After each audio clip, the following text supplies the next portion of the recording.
Senate. I don't think I've read anything about that, although I've seen a state. What do you make of the situation in the Southeast? The lockdown, the role of IPOB, and the response by the federal government.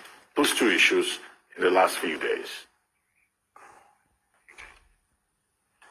Well, let me say, first of all, that the minority caucus in the Senate are on the same page with the minority caucus in the House. We actually worked together, and when they were sending out that statement, they sent it to me, and I reviewed it, and I told them that we're on the same page with them. So you can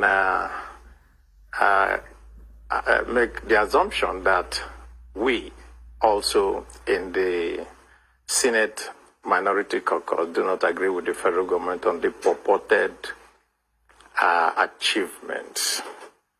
With regard to the what's going on in the Southeast and the response of Mr. President,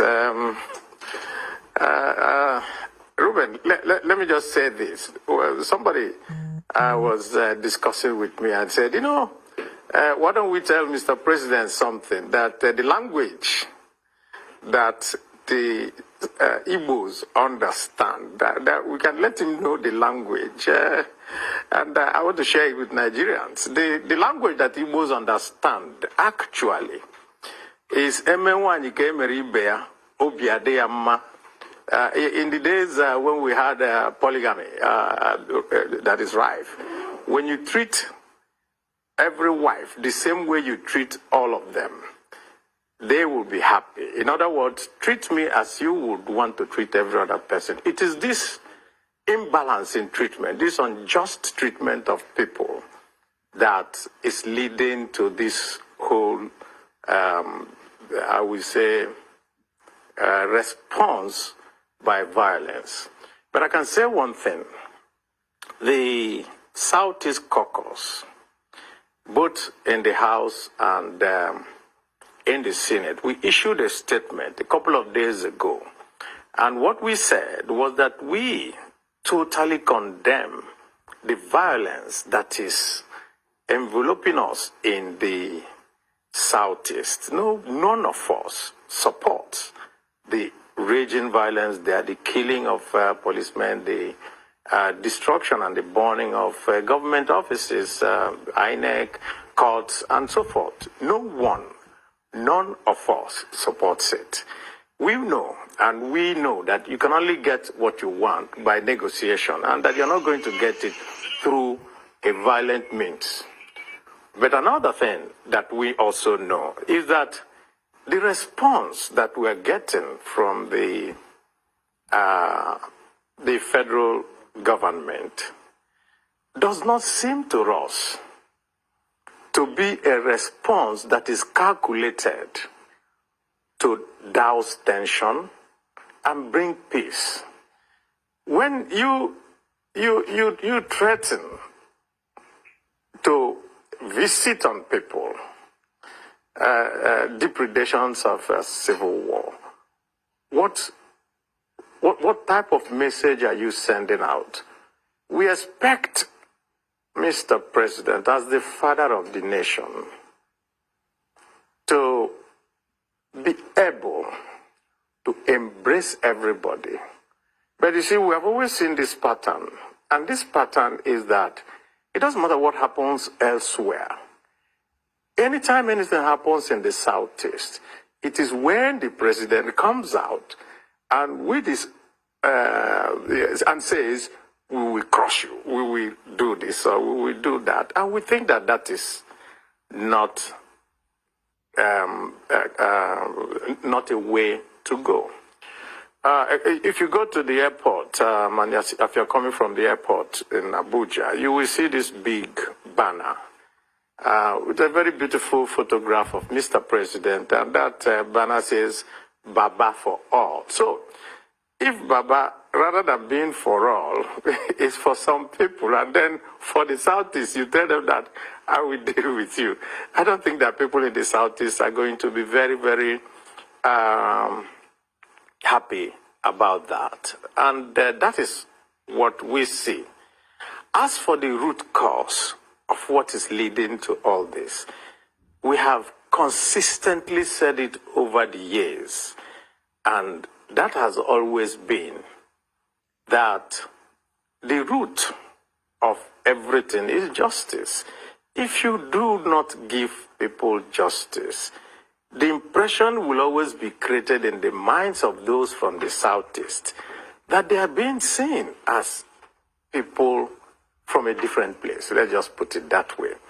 Because I remember that when we started shouting about the incursion of the herdsmen, the killer herdsmen coming into Nigeria, and coming down south to the Benue Plateau, and there's so much killings and all that, and we continue shouting, "This, what's going on?" And we were always being given very different reasons for which we should accommodate foreigners, and we couldn't understand it.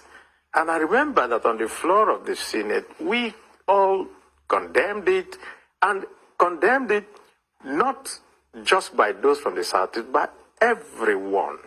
And so at this moment, where things have gotten to this point, to now see that it's only one part of the country, the Southeast, that is going to be visited with the might of the federal government, makes all of us, well, say that we could find a better way and a better path. And the only way we can do it is engagement with the people. We must engage. When the Southern governors met, they said, try to engage. Everybody has been saying, try to engage.